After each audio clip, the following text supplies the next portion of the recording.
ये शब्द हमें बहुत कुछ सिखाता है।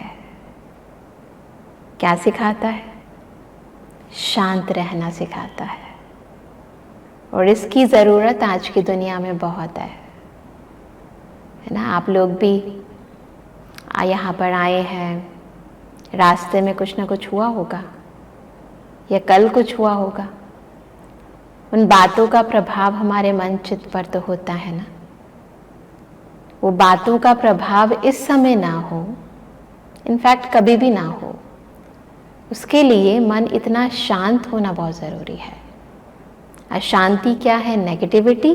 और शांति क्या है? पॉजिटिविटी। तो जब पॉजिटिविटी ज़्यादा होती है तो बाह्य परिस्थिति, बाहर की नेगेटिविटी का इफ़ेक्ट कम होता है या फिर पता ही नहीं चलता, ऐसा होता है। लेकिन क्योंकि हम अपने अंदर की इस शांति को बरकरार रखने के लिए ज़्यादा मेहनत नहीं करते, कोई एफर्ट नहीं करते, है ना। धन कमाने के लिए एफर्ट करते हैं, चीज़ों के लिए एफर्ट करते हैं, दिखाई देती हैं, परंतु अपनी अंदर की शांति के लिए एफर्ट नहीं करते, तो क्या होता है? कोई भी आता है और हमारी शांति को छीन कर चला जाता है। हम अशांत हो जाते हैं और हमको रियलाइज ही नहीं होता है ना कि कोई आया और हमको लूट कर चला गया। ऐसा होता है। पैसा कोई छीन कर चला जाए आपके हाथ से तो क्या होता है मन की स्थिति? हिल जाते हो ना बुरी तरह। तो वो तो धन है, स्थूल चीज है, आने जाने वाली चीज है ना। आ जाएगी, आज नहीं तो कल आ जाएगी, नहीं तो वो चोर पकड़ा ही जाएगा। परंतु वो चोर तो फिर भी पकड़ा जा सकता है, लेकिन ये शांति वाला चोर, इसको कहाँ पकड़ोगे? और पकड़ में आ गया तो और ज्यादा अशांत मन और ज्यादा अशांत हो जाएगा। ऐसे ही है ना, और ज्यादा अशांत हो जाएगा। उसके बारे में सोचोगे तब और ज्यादा अशांत हो जाओगे। यानी उसका ऐसा नहीं है कि एक बारी ले गया हमारी अशांति तो वो थोड़ी देर तक रहेगी। वो ले गया, उसके बाद बार बार उसका ख्याल भी मेरी आने वाली शांति की सिचुएशंस को, आने वाली खुशी को, आने वाली अच्छी और शुभ भावनाओं को भी ले जाता है। और केवल शांति नहीं ले जाता, सुकून ले जाता है, सुख ले जाता है, बहुत कुछ ले जाता है। ले जाता है कि नहीं? और हम क्या करते हैं? कुछ करते हैं? क्या करते हैं? हमने अब तक अगर कुछ किया होता तो फिर हम आज ये एक्सेप्ट नहीं कर पाते कि हाँ हम तो हैं ही ऐसे, गुस्सा आना तो नॉर्मल है। अगर शुरू से ही कुछ कर लिया होता और ये रियलाइजेशन हो जाती कि सच में हमारा कुछ गया है, तो जो गया है उसको लेकर कैसे आना है, उसका क्या पुरुषार्थ करना है मुझे। जैसे धन अगर लूट कर ले गया है तो अब इस धन को कैसे कमाना है।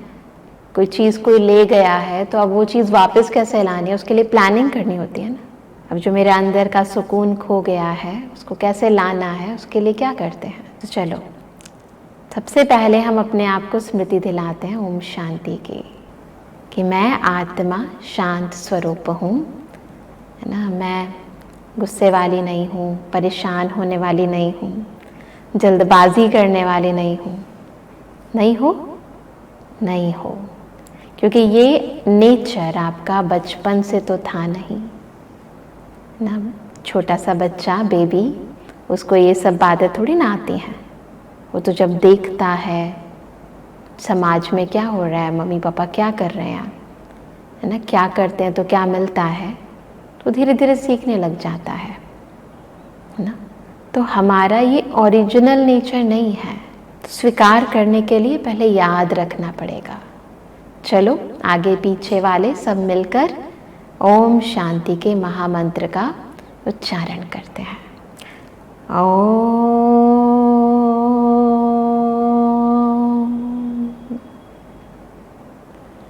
शांति,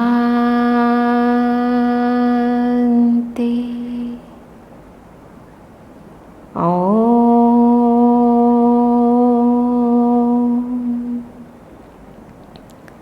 शांति, ओम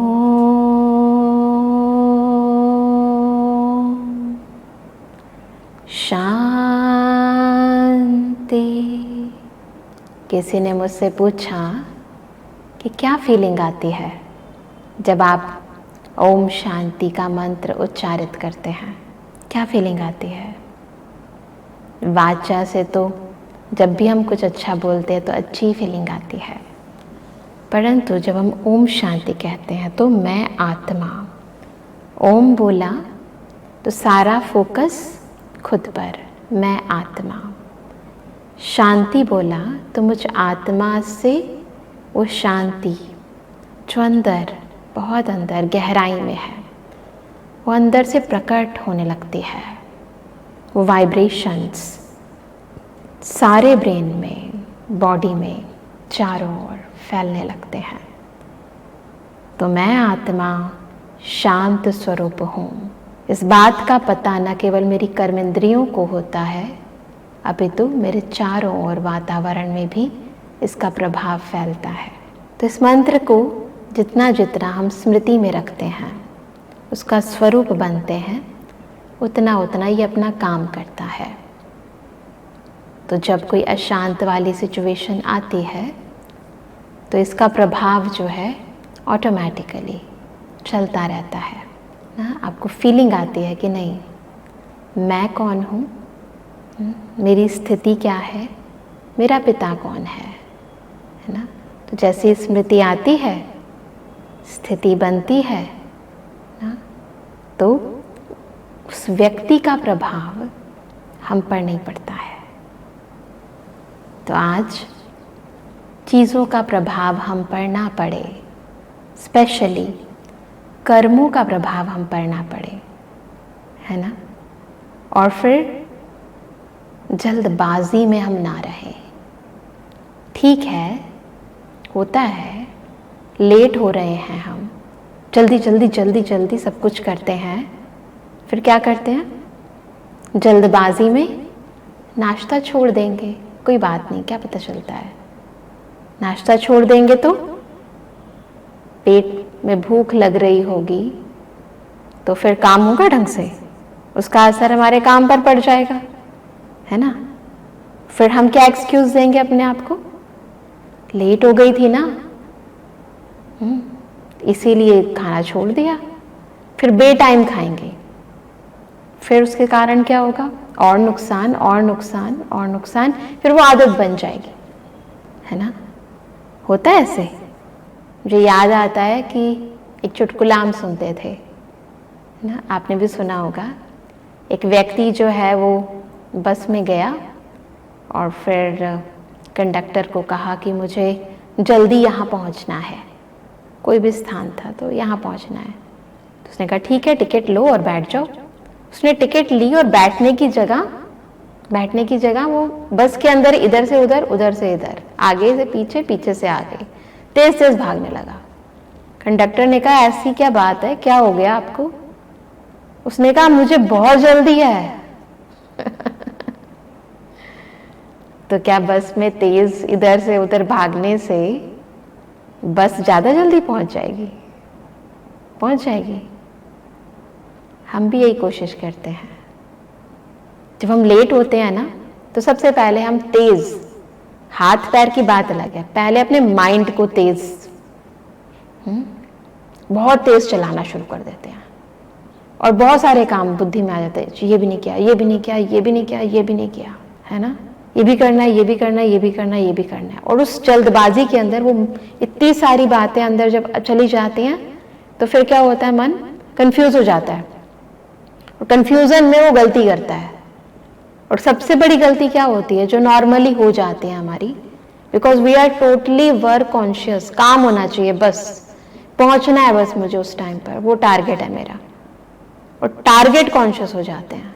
और उसके कारण सोल कॉन्शियसनेस, उसका क्या होता है, सुप्रीम सोल कॉन्शियसनेस, वो तो पता नहीं कहाँ छुप जाती है। इंपॉर्टेंट तो ये है कि मुझे ये करना है बस, और उसके चक्कर में न जाने कितनों का दिल दुखा देते हैं, कितने लोग हमसे नाराज हो जाते हैं, है ना। कईयों को असंतुष्ट कर देते हैं, होता है कि नहीं होता।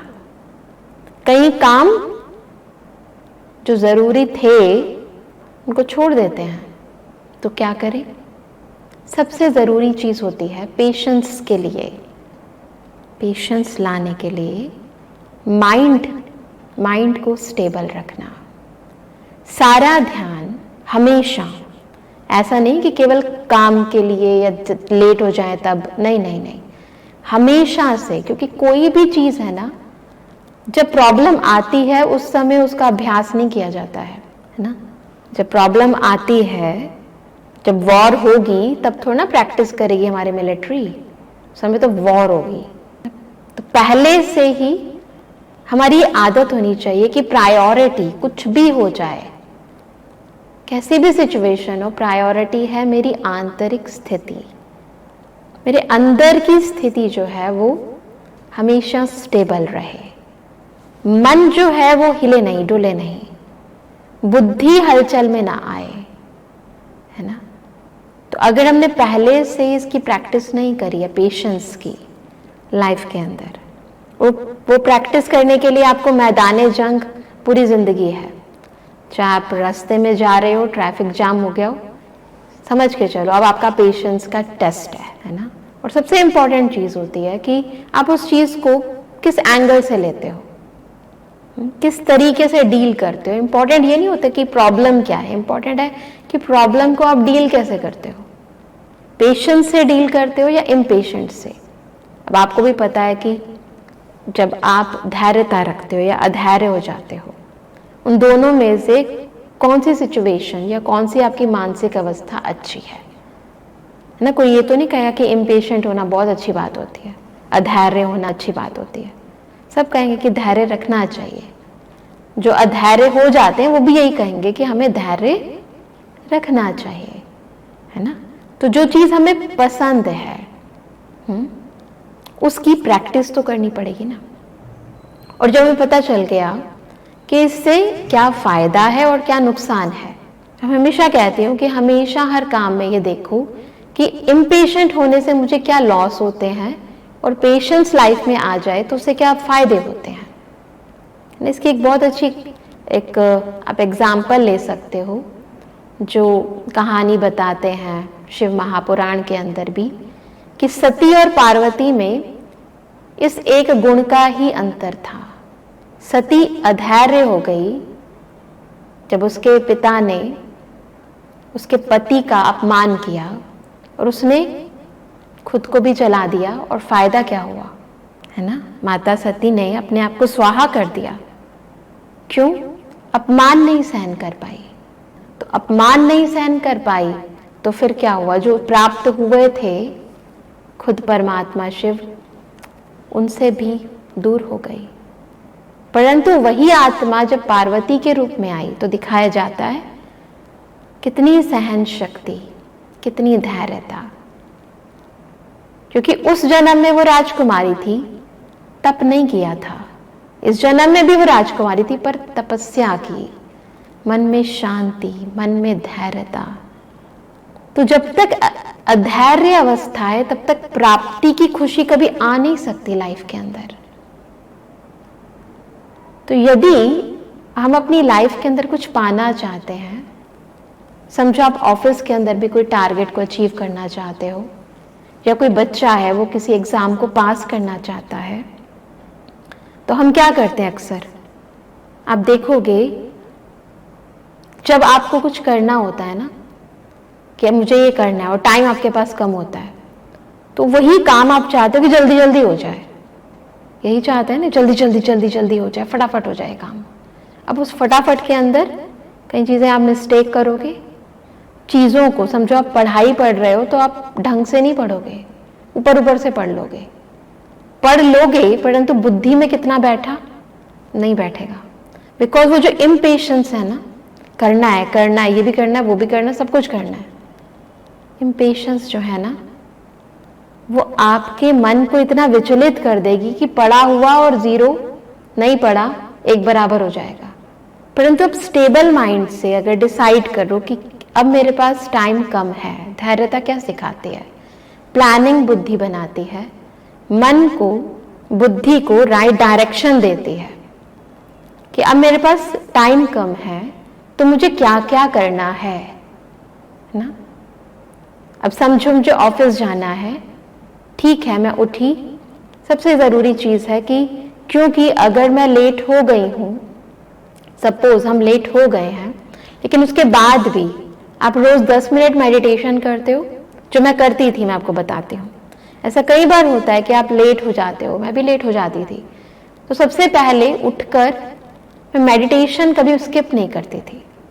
इसलिए मैं आपको भी ये सजेस्ट करती हूँ कि अगर ज़्यादा लेट हो गए हो तो माइंड को और ज़्यादा पावर की ज़रूरत है, क्योंकि अगर माइंड पावरफुल होगा तो वो जो पावरफुल माइंड है वो कम समय में अधिक काम करने की क्षमता रखता है।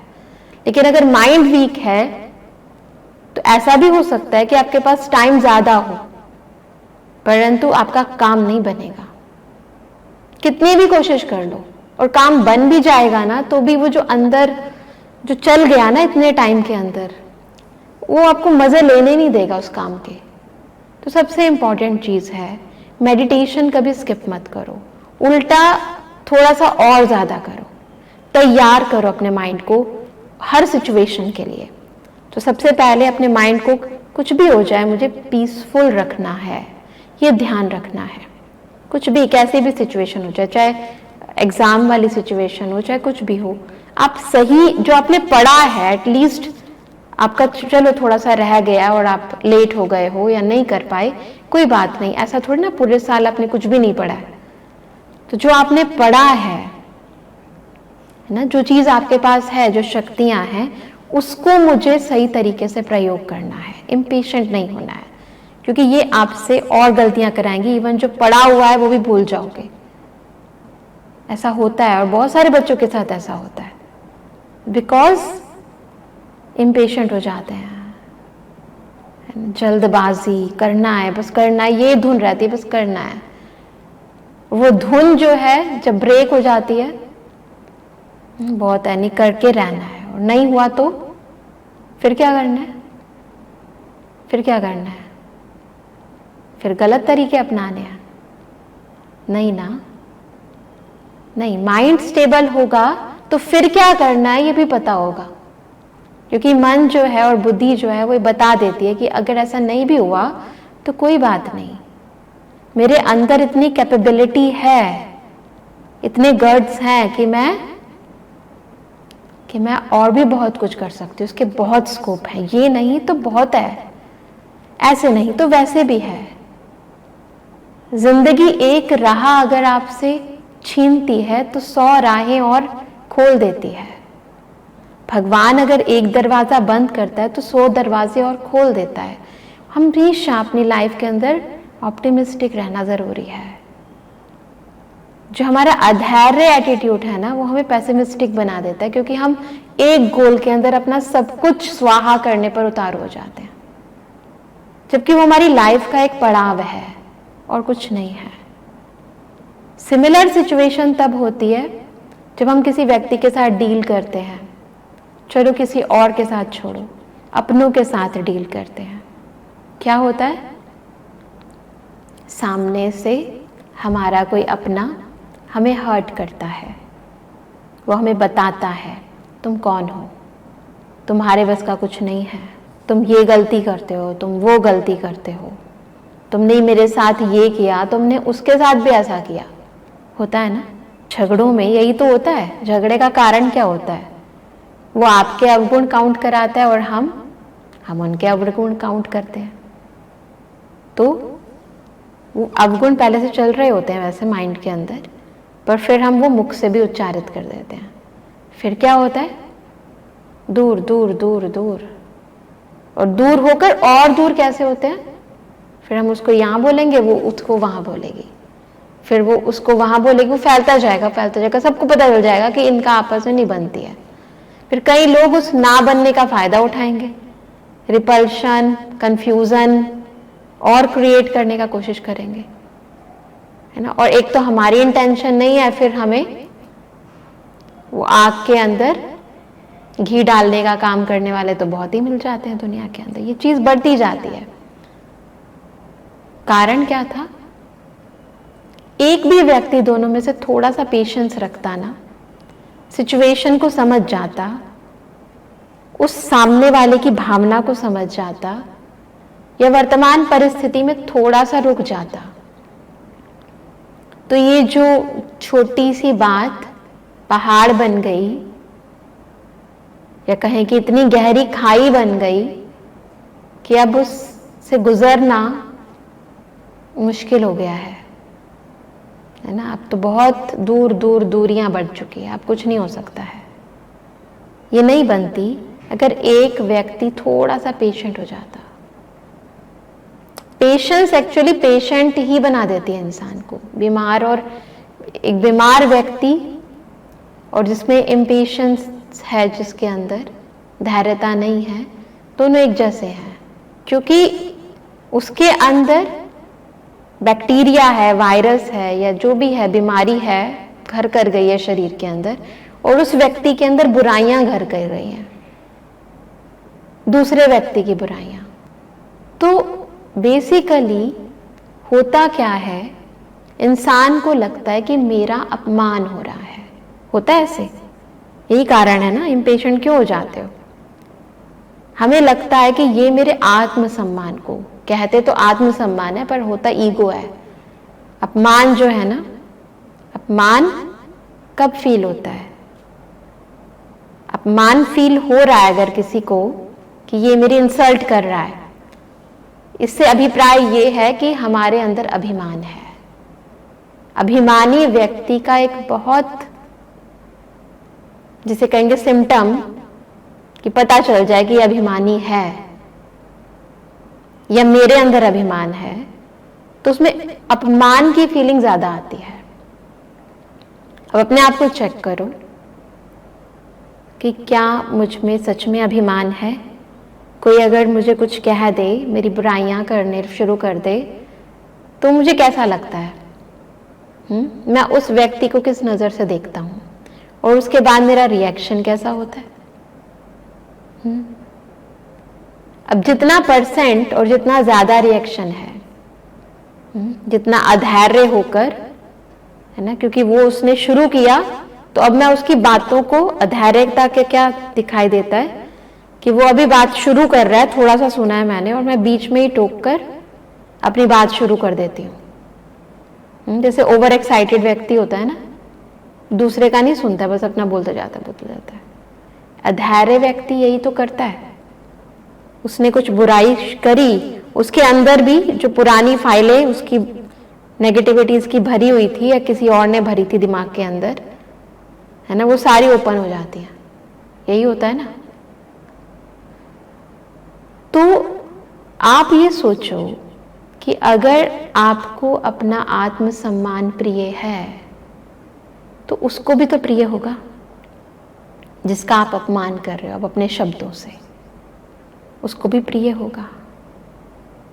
मुझे प्रिय है मेरा आत्मसम्मान, है ना। अगर कोई मेरा अपमान करता है, अगर मुझे बुरा लगता है, तो उसको भी बुरा लगता है ना।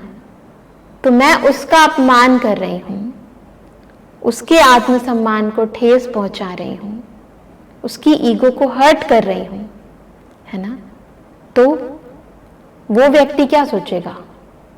जैसा मैं सोच रहा हूं, ये मेरा सबसे बड़ा दुश्मन है। क्या आप जानते हैं श्री कृष्ण ही काली है? क्या आपको पता है राधा जी ने श्री कृष्ण के सामने कौन सी 3 शर्तें रखी थी? क्या आप जानते हैं कि द्रौपदी पिछले जन्म में कौन थी और उन्हें 5 पति कैसे मिले? स्तुति चैनल पर सोमवार से शुक्रवार हम लेकर आ रहे हैं ऐसी ही पौराणिक और रहस्यमय कहानियों की खास सीरीज, जहां हर कहानी में छिपा है धर्म, रहस्य और जीवन का गहरा सच। तो अभी स्तुति चैनल को सब्सक्राइब कीजिए और इस अद्भुत सफर का हिस्सा बनिए।